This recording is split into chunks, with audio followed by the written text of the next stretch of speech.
Hey everybody, welcome to another episode of Let's Play. Today we are taking a look at Warhammer Age of Sigmar Crypt Hunters, latest in the line of bookshelf games available in conjunction with Barnes & Noble from Games Workshop. Now, what is Crypt Hunters? It's a procedurally generated, it says 2 players on the box, but you could easily expand this to being probably 3 or 4 players with one person captaining the Night Haunts, and the other ones each taking an individual character from the Stormcast. I'll probably play it with 3 players, as my kids love these bookshelf games. We just finished playing through all 4 missions, or all 4 difficulties of Rise of the Orcs at the dinner table, and this one looks like it's about the same complexity level, which will have them excited. You play as a group of castigators in Gloomsforge, which is a city in Shish, which is like the realm of death in the Age of Sigmar world. And it's basically being besieged by ghosts. The armies of the undead, the armies of Nagash are besieging this city. It's like a bastion of hope in this like realm of death. And unfortunately, there's one weakness to the city. The 10,000 tombs underneath are being basically invaded by chain rasps, these evil ghosts. They're hoarding up down there. And the only hope of stopping them is a small squad of castigators led by their leader, Or Suresight, who are going to go down there and, using their ghost-busting crossbows, kill a whole lot of chain rasps, and try and turn on the Hyshian Illuminator, which is a powerful like light magic thing, which will allow them to banish all the ghosts with like magical light and drive them back into the darkness. And if they manage to do that, then the defense of the city will be like massively bolstered, because they'll have this new magical sort of like defense and save the day. So it's a race to explore the catacombs, not get lost, not get overwhelmed by ghosts, and try and bring back the Hyshian Illuminator with this giant winch. So you need to find the winch. Once you get the winch marker, get it to the Hyshian Illuminator, and as soon as you move onto the Hyshian Illuminator, it activates, and you win the game instantly. If you lose all of your like Stormcast before then, you lose the game to the chain rasp player, and if you manage to lose the Illuminator by having it basically disappear, because tiles can disappear as you don't see them anymore, basically the catacombs like descend back into darkness, then you also lose. So I'm gonna show you the table, we'll get this set up, and we'll get this underway. So here are the box contents for Crypt Hunters. You get a tidy amount of stuff in this box. You're gonna get the Stormcast featured in the box here, the 4 heroes. We've got Eric Hauntscorn, the big beefy like tank guy, Astrid the Deceiver, the hard-hitting sort of like glass cannon, Or Suresight, their leader, and Valiant, his trusty Grifthound. Griffhound. They're going to hang out on this first starting tile. It's the only time you can actually have 4 Stormcasts on a tile. You're limited to 2 of them or 3 chain rasps on a single tile. Now I painted up these guys using my usual Stormcast Eternal sort of like scheme, but they do come in gold plastic, while the Night Haunts come in a nice sort of like blue glowy plastic, which you can see in the back of the box here if you don't want to paint them. And they're all push fit, which is a nice touch too, so you can just crack this guy open and start playing if you want. Now what else do you get? You get your special tiles, so the winch tile and the Hyshian Illuminator, which is our ultimate objective. You're going to get some dice. Now the dice work for both sides. You roll, if you're trying to attack, you roll lightning bolts for the Stormcast, you roll skulls for the chain rasps, and a blank is for nobody, which means that basically you do everything on a 4+ for the Stormcast, you everything on a 5+ for the chain rasps, and a 1 is always a miss. And then we get our actual chain rasps over here. And they're the same ones that come in, if you haven't seen them before, the 2-player starter set for Warhammer Age of Sigmar. You get the Night Haunt, like sort of half of them.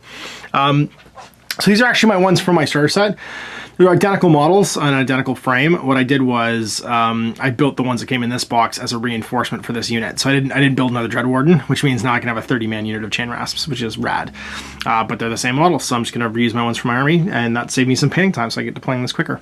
You get some wound markers, an Overwatch marker, chill and dread markers. This is another power marker. You have your Illuminator marker and your winch marker if you find the winch. Some quick reference sheets for both players, basically the round structure, so adding tiles, activating your Stormcasts, remove all the tiles they can't see. The chain rasps get reinforcements for all the open ports on the table, and then they activate and do 3 actions or 4 if the Dreadwardens on the table. You have your character cards for all your characters with 3 basic stats. So they have attack, move, and wound, and they all have tags. So like the Stormcast Eternal Castigators, and the tags do actually reference some of these cards. So for instance, if something says remove a point of damage from a Castigator, Valiant doesn't get it because he's not a Castigator. He's a Stormcast Eternal. So there is some keyword stuff tagged here to the power cards. It's important later on. And the stats are basically simple. It's just how many tiles can you move when you move, how many wounds can you take before you die, and how many dice you roll when you attack. That has a special rule is Valiant. He can only attack adjacent tiles because he doesn't have a gun, obviously. He's not using his ghost busting crossbow. And then last but not least, you get your power cards. Every player has a hand of 3, and during each round you can only play 1. So typically you're using them fairly sparsely. And then you got your rule book. The game, it's pretty simple. You take the starting tile, put your 4 Stormcast on it, lay out your character cards, lay out your dice, and then we want to take the Hyshian Illuminator card, or thing, put it aside, take the remaining tiles and your winch tile, and then shuffle them together. I haven't found a good way of shuffling that isn't just dump them in a pile and kind of mix them around. So give them a really good shuffle, and then when you pick them up and like make your stack of tiles to put on top, grab them from different areas and pile them up. Like, don't just like pile them up in one place. This is the best shuffling technique I've found. Just kind of grab handfuls of them and stack them together, and this kind of like mixes and matches it all. And then this stack is your dungeon, and it's going to go on top of the Hyshian Illuminator and form your basically your descent into the abyss, into the 10,000 tombs. So you stack this up. Can I actually make it flat with my left hand? My idiot left hand that's bad at doing everything because I'm holding a camera with my right hand. I can! Hooray! It's imperfect, but so is life. And then you flip this face down, and this is the dungeon. Then we lay out our initial tomb. And so what happens is each of these in the starting deck, or the starting sort of tomb area, is a spot they can see. And you can see if you can draw an unobstructed line of sight to an edge. So we place down a tile and we build up the initial dungeon. So Valiant can see to this tile, but can't see any further because you can only see in a straight line. Then here we go for Astrid's. She can see down here, and that means we keep building it. Ooh, it ends in a, so these are spawn points for the ghosts. They're special tiles, that's bad. And this is a danger tile. This one ends your move if you move into it. This one spawns a ghost during the ghost spawn reinforcements automatically without having to be an entry point. This one, if you move through it, roll a die. If you roll a skull, you take a point of damage. And it just keeps going, and then it ends in a hook. Now, typically these are placed by the Night Haunt player, but they can't be placed in such a way as to make a dead end unless absolutely required. So this one ends now because they can't see past the corner. This one's going to end, oops, because they can't see past the corner. Next one, same thing. This one, same thing. Oof, there's no really good place to put that one. And then this one, oh, it's just going to link up, sweet. Like that. Actually can't be placed. But it can. This is the exception. So you can't typically create a dead end unless you absolutely have to. In this case, you absolutely have to because you have nowhere else to put it. So that's going to be the end of our initial placements. But there's a big long tunnel down here. Everything else is all janky edges. Now we activate. Each Stormcast turn can take 2 actions. They can either move or attack. Move, they move their movement stat. So Astrid can move 3. Valiant can move 1. Everybody else can move 2. Attack, they roll attack die. Sorry, I got that backwards. They can all move 1, Astrid can move 2. And then you can make as many of the same actions as you want. So you can attack, attack, move, move, move, attack, any order, however you want to do it. So we need to move so we can see some more stuff, but we don't really want to split up. So, and this is a terrifying corridor right here because it's going to spawn a million ghosts. So I almost feel like we want to, there's not a lot we can do about it actually. Astrid's really good at killing ghosts. So I think she holds this point, and we take a step and a step with these two, and they're going to go off and start exploring. And Astrid's not going to move. Actually, if she stands on this, no one can spawn on it. So, but she can't make any more moves if she moves onto this one because it's an abyss. You just stand back. There's not a lot else we can do. So now that we've activated, because we don't want to move anybody anywhere else. Valiant doesn't want to move either because he wants to defend Astrid. We're going to have the Chain Rasp reinforce. And that means they're going to end up, for every open exit, one's going to show up on a tile. So one shows up here. There's an open door here, one shows up here. They can't show up on the tiles with Stormcast though. One shows up here, and then one shows up down here. And as soon as there's 4, you can spawn the Dread Warden, but we didn't have enough to actually do that. So just to be regular Chain Rasps right now. It's activated. So the Chain Rasps get 3 actions, and their actions can be to move, which means they move 1 square, drift, which means they move to any open square in line of sight, and they get to pull up to 2 other Chain Rasps with them as through the things that they pass through, or they can attack. When they attack, you pick 1 in a square, and then every Chain Rasp in that square attacks. So we attack 3 times right now, and if I'm the Chain Rasp player, I think that's probably what I want to do. Oh, sorry, we do spawn 1 more. I'm going to spawn 1 right here. So that changes things. So now we want to drift. So our first action, we're going to drift with him, and the Abyss, none of these squares affect the ghosts. He picks him up, and they move to a square in line of sight. Our second action, we will, and actually, sorry, that could be the Dread Warden, because the Dread Warden can spawn, because we had 4 on the board. Second action, we'll attack. The attack is going to be 1 for each model in the square, and we'll attack. Well, Valiant only has 1 wound, so I think we attack him. So if you roll Skull, he'll be dead. He'll take a point of damage. We do a point of damage. Each of us has a hand of 3 cards. Let's see if any of these cards can help us. Here we go. I think we're going to play this card right here, Indomitable Fortitude. Play this card after a Stormcast turn will be injured. They're not injured. So Valiant doesn't take the hit, and he lives. And this goes in the discard pile now. Now this will refresh at the start of their activations, or the start of the next turn. And I'm going to only play 1 each round. So 1 action left. I guess we'll just try again with a single Chain Rasp for a 3rd attack action, because they can't attack twice to attack Valiant. And miss. And so that's it. We're done. Everybody had line of sight to all the tiles with the possibility of taking 1 step, so no tiles got removed this turn, because you don't remove any tiles that you could get, basically you could see from if you took a single step, so nothing was going to get taken away. Basically, as long as you're in the middle, none of the starting squares get removed, and you can see through ghosts. So we're into the new round. We're going to add no more tiles. So we have line of sight to both these now, which means the dungeon's going to grow in this direction. So the first one, oh good, well it doubles back. The second one, over here, it has to create a dead end, unfortunately. Actually, no, it doesn't. Never mind. Then keep going. So no line of sight now. Actually, it doesn't keep going because there's no line of sight anyway. So we know that's the next one. We'll put that and shuffle it in the middle somewhere. Not a lot of learning from that. We've added tiles, so it's their activation now. So we'll start with Astrid. She's just going to do her first action to blast into the Dread Warden's tile here and try and blow some bad guys up. So we get 1. We'll kill the Dread Warden. And then we'll do it again attacking this square. And we get 2. Actions from Valiant, he'll try and bite over here. He does. And then he'll try and bite over here. He does and kills 2. In the line. Alright, well, there's only 1 left, but some will reinforce. So I think we'll take a step with Oris. And then we'll take a step with Eric, and Eric's going to take an attack and roll 2 dice and not hit. So now we'll remove any tiles that can't be seen to. Again, they can all be seen to by taking at least 1 step. So this one doesn't get removed. This one can be seen by taking a step to here. So we're all good, and it's going to be reinforcement time. So 1, 2, and the Dread Warden can appear. Sorry, 3, and then the Dread Warden can appear here for 4. I want to bring this one on. Well, then they move, so I think we're going to do the same thing. We're going to drift again. So drift up to here, and then second action will attack. So 2 dice into... We really want to kill Valiant. Oh, it's a new turn. Do we have a new card? We do. That's a pretty cool card.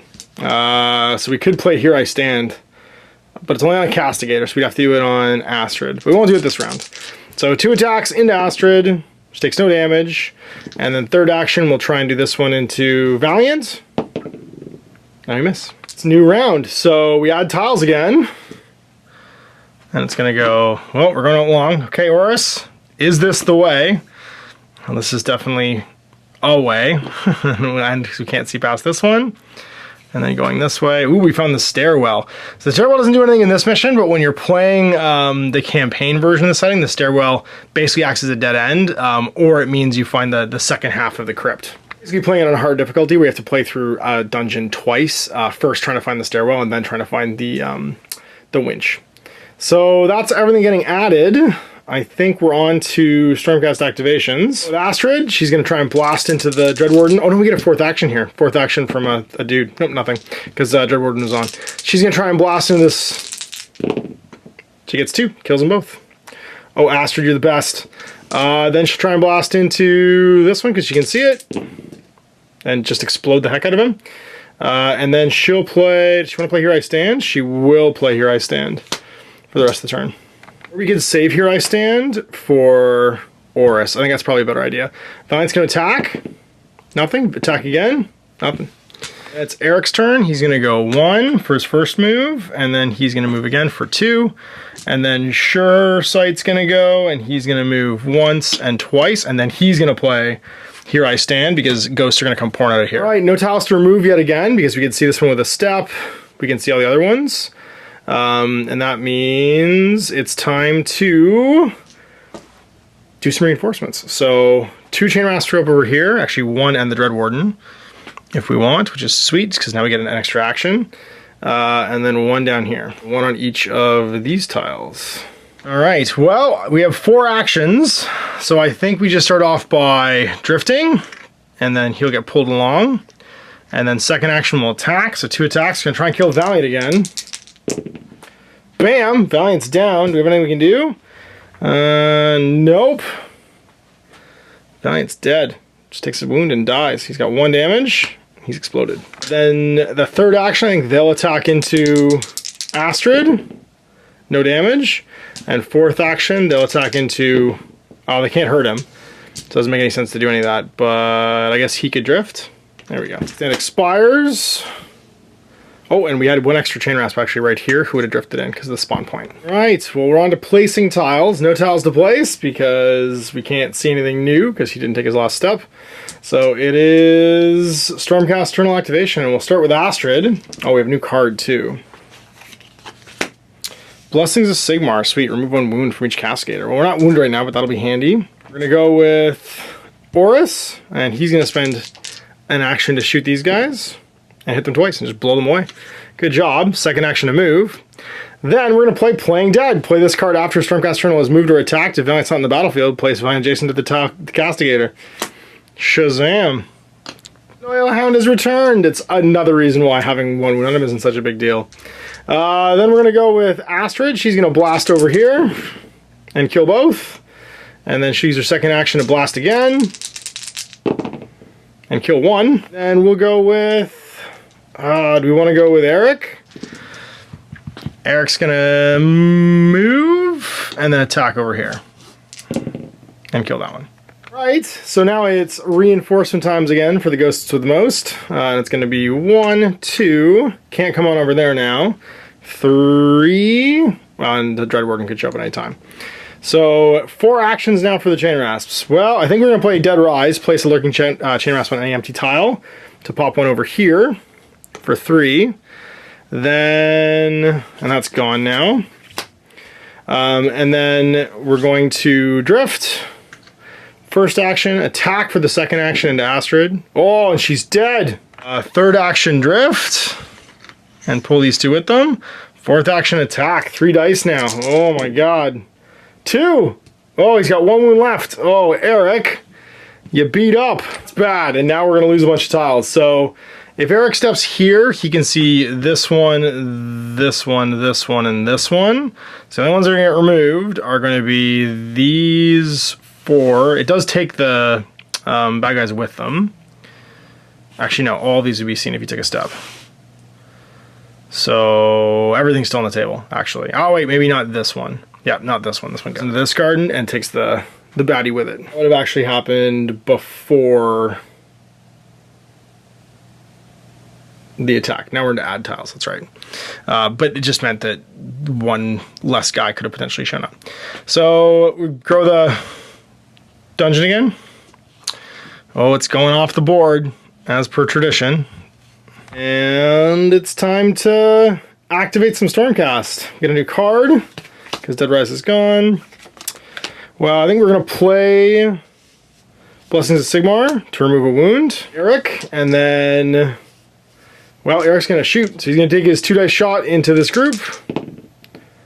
Nope, and then he's just going to move. 1. I think we go. So yeah, we're gonna go 1 move, 2 move, and then 1, 2, and 1 with that Valiant. And get the heck out of here. So now I remove some tiles, which means a whole bunch of stuff's gonna go away because he could only see to here. So this is all gonna go. He wouldn't be able to see this in a single move, so it's gonna go. He wouldn't be able to see this in a single move, so it's gonna go. And this as well. Catacombs can actually like shift around and stuff as we play. And reinforcements arrive, so 1, 2 reinforcements show up. And we'll play our other Dead Rise to put another chain rasp down on any empty tile. And we'll do it here, like there. And, oh, it can be the Dread Warden, because there's already 4 on the table. And then we do our first of 4 actions. So we'll drift or even just move. Drift and pull these guys in. And then these 3 will attack into Eric. And he's fine. And these 2 will attack into Valiant and kill him. Dead Valiant. Oh, and that's it. 4 actions down. So, new turn. Adding tiles again. So this one's going to grow. Oh, it's a danger tile. It's a stabber. And then like this. And that's the only one that's going to grow. So, actions. I think we start with Eric. He's going to move once and twice. We're going to have... We just need to run it. Oris is going to move once. Does he take a damage? Nope. And then twice. We're removing tiles. So this is going to go because it can't be seen in one move. All this is going to go as we just try and leave these ghosts behind. And goes in the discard. And then reinforcements. 2 basically trundle along over to here. And 1 shows up over here. I think this might be the end of Eric. Drifting in. Drifting in. And then attacking with 3 dice. Dead. Bye, buddy. And I guess they could drift to here. And that's it. Turn. So new card for both. Ooh, Approaching Menace. Move a Chain Rasp. Spectral Assault. Roll 3 dice instead of 1. To a maximum of 3. As swift as death, pick 2 Chain Rasps, move them to the battlefield, and place them on a tile that does not contain a Stormcast. So they can just bamf. Might, +1 attack dice, Consecrated Ground, pick 1 special tile that's visible to a castigator and place it. Basically, you can't use the thing. And then Overwatch, before they attack, you attack. Tiles. All right, are you on the right path? Oh, it's looking like we're getting there. Not fast enough, though. Easy stuff now. We are going to... I guess just move in Overwatch. So 1, 2. Do we use the Overwatch yet? I don't think they can get to us. I think we're good. So everything's gonna disappear right now. So all of this goes because it can't be seen in one move. Oris versus the world. 1 Chain Rasp spawns in. We've got 3 actions. Once and then attack. 1 die. Get him. Not you miss. Add tiles. Ooh, it's a move stopper. And then over here, it's just another breakaway. Well, you're gonna get fought by a lot of Chain Rasps. So I think you attack with your first action for 2 dice into him. And do nothing. And then you take a step, and then you play the Overwatch card because you're gonna die otherwise. So dropping Overwatch down before someone attacks you. You attack tiles, nothing to remove, because if he takes 1 step, you can see all these spots. So Chain Rasps arrive, 2 over here, 1 over here, which can be, no, there's not 4 on the board yet, so no Dread Warden. And then 3 actions, so drifting for 1, move for 2, attack for 3. Do 1 to attack first, actually, and kill 2 of them. So now they only get 1 dice. Nothing. Overwatch, so that goes away. Tiles. It's not going to get us where we want to go. But over here, mate, it's the winch. Oh, thank goodness. We get to move, and we get the winch for 1. Actually, we'll attack for 1, and then we'll move for 2. So attacking to him, kill him, and then move for 2, and we have the winch. Removing tiles, so this one's gone, and this one's gone. Tiles we can see with 1 move. And then 2 ghosts spawn as the chase continues. And 1 ghost spawns over here. And then their activation, drift, move, attack. 3 dice. Do I die?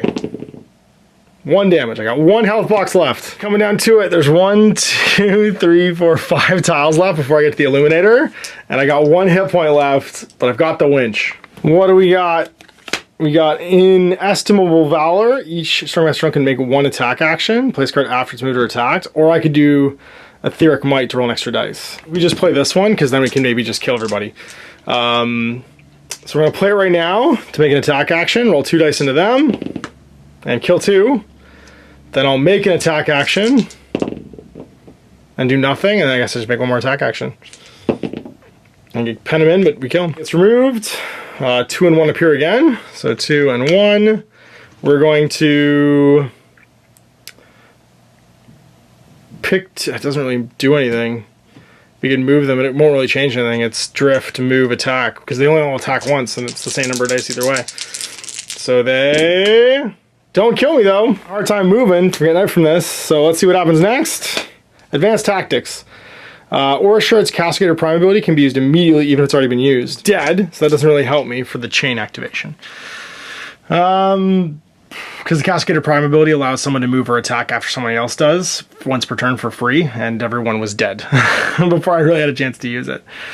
So, I guess we play Etheric Might to roll 3 dice. Just try and blast. See if we can just kill them all in one go. Lightning. 2. It's not really going to change anything. Try and blast again. Nice. We got him. Needed that third one to be able to get out of that square. Nothing gets removed, and then they come back in. We need to kill them all. I actually think I can't get out of this square now. I'm just gonna die. So drift, move, because that was the card I needed to do it with. And I'm dead, and that's it. Oris is gone. This card have saved me. Oh, it would have too. Speed of Azer, make additional move action. If I hadn't died there, I might have been able to come back and do it. But that's it. I was... Where had I gone? Through a spawner. I probably would have gone this way, actually, to bleed out the cards. It would have been through a spawner, and a corner, and a corner, and then I would have gone this way, and those would have bled off, and it would have been corner, and then Hyshian Illuminator. And that was so close to the end. Oh, geez Louise. Well, the extra actions might have been able to do it over the course of the game, but for my Oris Prime's Celestial ability that I kind of forgot about until I got a card that let me do it in extra time. But yeah, we almost made it to the end. We found the winch, and then we almost got to the bottom. So there it is, Crypt Hunters, a light dungeon exploration game. Things I really like about this, I like that the dungeon peels off, so you can just relocate the cards, and you don't end up like going off the table. It doesn't have that age-old Warhammer Quest problem where, like, eventually the dungeon itself just builds itself off a kitchen table. You can kind of just relocate it every time. It also means that if you're really getting swamped with night haunts, you can run away from them and they kind of fade out and then come back through the portals. Like, you don't just get completely overwhelmed. The models are great. I like these push-fit models. It gave me an excuse to get them. I have the 3 from Shadespire from the Start Collecting box. Not Cascaders, the other ones. It's Sequitors that I need to paint up. But they're lovely. Texture bases and stuff, and just getting more chain rasps was a nice to add on too. You could easily repurpose the tiles for other things. I was considering making like a little like AOS light dungeon exploration game with these. I thought it'd be fun, maybe playing skirmish with them. My mind started like sort of going when I saw the assets that were in here that could be fun to use. But as far as this being like a good intro game for kids, it says 12 and up. I'm pretty sure my kids who are 5 and 6 can play this. I mean, I don't have a choice. Like, Cash is going to want to play this no matter what we do. And they played Rise of the Orcs, and this feels, apart from like the little bit of like power carding, this feels even easier than Rise of the Orcs was. So I think this is going to be tons of fun for either like, you know, the in-between rounds of game club night, or just having your bookshelf for when non-wargamers come over and want to try a war game. So there we go, a first look at Crypt Hunters. So there we go, end of the game, not quite making it, just steps away from the Hyshian Illuminator, which means the 10,000 tombs basically rise up full of chain rasps, and Gloomsforge is overwhelmed by the undead. I'm not having great luck with these games when I play them myself, but I will say that my kids have done spectacularly well. Cat and Cash both crushed all 4 levels of Rise of the Orcs, and they're going to try this one out tonight. They've been super stoked about it. Basically, Cash has been bothering me every 5 minutes to play these bookshelves games. So they're definitely fulfilling the niche that I think that they're built for, and are a great intro if you're looking at having a younger generation try out wargaming. So big thanks for Games Workshop sending along for me to check out. We'll be back with our regularly scheduled program next Friday. Till then, I'm Ash. Happy wargaming. I hope you enjoyed that video. If you want to support the channel, of course, like and subscribe, and hit the little bell below so you get notifications when I post future content. I do post stuff 7 days a week. If you want to support the channel further, you can, of course, buy a t-shirt through Spreadshirts, buy a measuring gauge or objective markers from Death Ray Designs, or, of course, most importantly, there is Patreon. Patreon is what makes all this possible, keeps the lights on, pays for the studio costs, pays for the equipment, model costs, and everything else, and most importantly, puts food in my kids' bellies and a roof over their heads. Big thanks to everyone, past, future, who supported me. I do this stuff because of you guys, and of course, I will continue doing it as long as I can.